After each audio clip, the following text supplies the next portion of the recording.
Hey, welcome to The Rock, where we talk about the Bible, biblical theology, biblical concepts, and everything Christian living.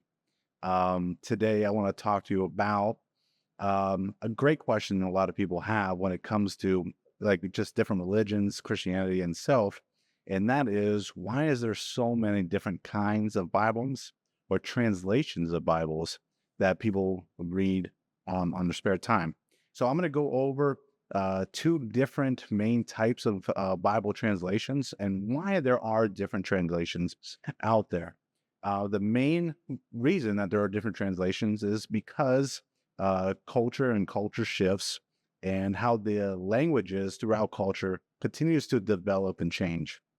Um, the two different types of Bibles that we have are both formal and informal Bibles. Formal Bibles are for word translation from the Old Hebrew and Greek languages into a language that we can understand, that are usually, a lot of people know the King James Version, the New King James Version, the New American Standard Bible. These are formal Bibles that try to do the best they can for word translation. The other spectrum of Bible translations are the informal Bibles. These have a better understanding for different cultures, age groups, whether you are getting deep into Bible study or just trying to get the general knowledge of what the Bible entails.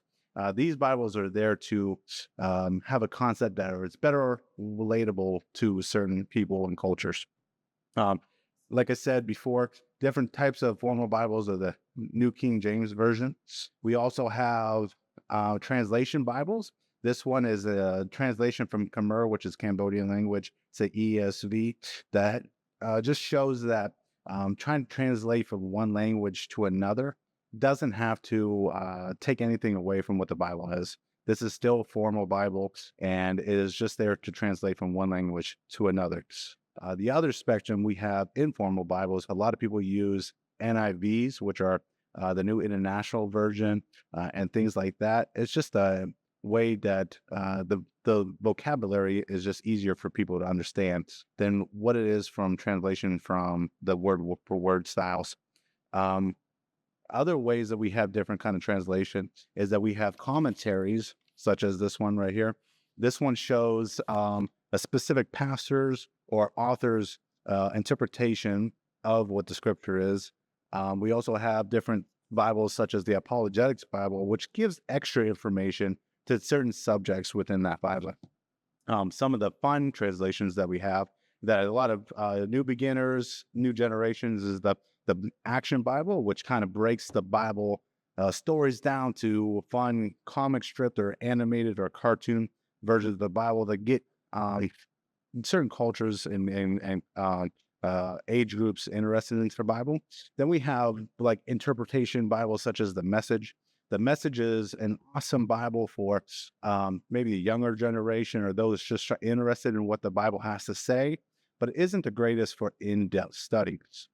Personally, if you were doing a Bible study and you wanted to get a good understanding of what the translation is, and you wanted to get an in-depth study of what it actually was meaning, I would use both an informal and formal Bible together to get a full rounded concept of what that verse says.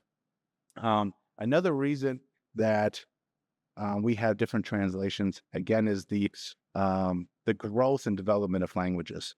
Okay, we have English from like the 1600s, and if you translate that to today's English, you can tell that it is completely different. So as cultures start to develop and languages change from one style to another, or from a one generation to a different, we have to continue to develop the same meaning and translations of Bibles to so the next generation has a good idea of what that message is saying. Um, that Again, if anybody has any questions or comments, please leave it down in the comment below. Like and subscribe these videos. And if you have any more in-depth questions or different translations, what translations you might want to use or anything like that, just again, comment in the series below. Thank you and have a good time.